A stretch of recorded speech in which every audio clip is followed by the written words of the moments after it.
2026 T twenty বিশ্বকাপে ভারতে এবং শ্রীলঙ্কায় অনুষ্ঠিত হচ্ছে। কিন্তু এই টি-টোয়েন্টি বিশ্বকাপটা অন্য যেকোনো বারের টি-টোয়েন্টি বিশ্বকাপ থেকে আলাদা।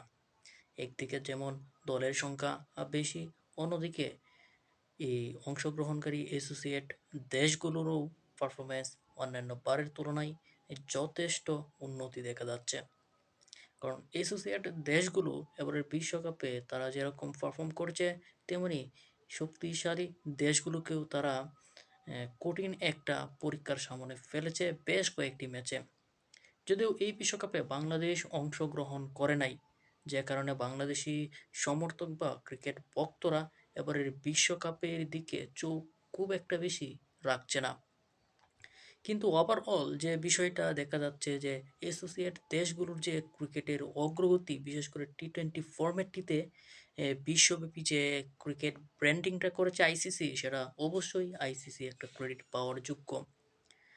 বাংলাদেশ তাদের স্ট্যান্ডার্ড ওয়াইজ টি-টোয়েন্টি ক্রিকেটটা খেলতে পারছে না, কিন্তু এবারে বিশ্বকাপে অংশগ্রহণ করলে তাদের কাছ থেকেও ভালো কয়েকটা ম্যাচ আমরা দেখতে পারতাম, এমনকি সুপার এইটেও তারা জায়গা করে নিতে পারতো। অন্যদিকে এবারের বিশ্বকাপে যে আমার দৃষ্টিকোণ থেকে বেশ কয়েকটা দল দারুণ পারফর্ম করেছে। ইউএসএ, অ্যাসোসিয়েট দেশগুলোর মধ্যে জিম্বাবুয়ে, আয়ারল্যান্ডও বেশ কয়েকটা ম্যাচ ভালো খেলেছে। তারপরে ইউএই ভালো খেলছে, ওমান, ইতালি, বিশেষ করে যে ইউরোপের একটা দেশ, অ্যাসোসিয়েট দেশ, যে প্রথমবারের মতো বিশ্বকাপে অংশগ্রহণ করে 2টি ম্যাচ জয়লাভ করেছে এবং দারুণ পারফর্ম করছে তাদের ব্যাটিং ইউনিট, বোলিং ইউনিট। এই পারফরম্যান্স তাদেরকে বা তারা জানান দেয় যে তারা পরবর্তীতে ক্রিকেট বিশ্ব ভালোভাবে মাতাবে এবং তাদের সামর্থ্য, এমনকি তাদের সক্ষমতা দেখিয়ে দিবে। এই যে এবারে টি-টোয়েন্টি বিশ্বকাপে আবার ভারত পাকিস্তানের যে একটা হাইপ হয়েছিল, প্রথমে ভারত এর বিপক্ষে পাকিস্তান ম্যাচ বয়কট করবে বা করেছিল বাংলাদেশের কারণে, পরবর্তীতে নানা জল্পনা কল্পনা বা নানা কিছু বুলেটের পর অবশেষে সেই ম্যাচটি হলো। কিন্তু সেই যে ভারত পাকিস্তান শুধু কাগজে কলমেই যে একটা রাইভালরি, কিন্তু মাঠের পারফরম্যান্সে পাকিস্তানের অবস্থা একদম যাচ্ছে তাই অবস্থা। তারা ঠিকঠাক মতো পারফর্ম করতে পারছে না, এমনকি ভালো একটা প্রতিরোধেই গড়ে তুলতে পারতেছে না ইন্ডিয়ার বিপক্ষে। পাকিস্তানের এই ধরনের পারফরম্যান্সের কারণে ভবিষ্যতে ভারত পাকিস্তানের যে রাইভালরির যে একটা আমেজ ক্রিকেট বিশ্বে বিরাজ করতো, সেটা হয়তো ক্রমশই লোপ পাচ্ছে। এ নিয়ে পাকিস্তানের সাবেক তারকা ক্রিকেটার বা বিশ্ব ক্রিকেট বিশেষজ্ঞরা অনেক সময় অনেক ধরনের মতামত প্রকাশ করছে।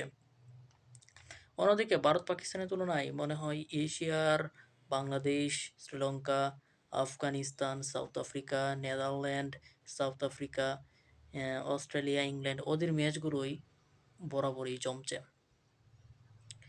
বাংলাদেশ তাদের ক্রিকেটীয় বা টি-টোয়েন্টি ক্রিকেটে তাদের উন্নতির অনেক জায়গা রয়েছে, যেটা ইতিমধ্যে তারা আহ, সক্ষম হচ্ছে না অন্যান্য দলের মতো। কারণ বাংলাদেশের ক্রিকেট ইতিহাসটা প্রায় অনেক দিনের পুরনো।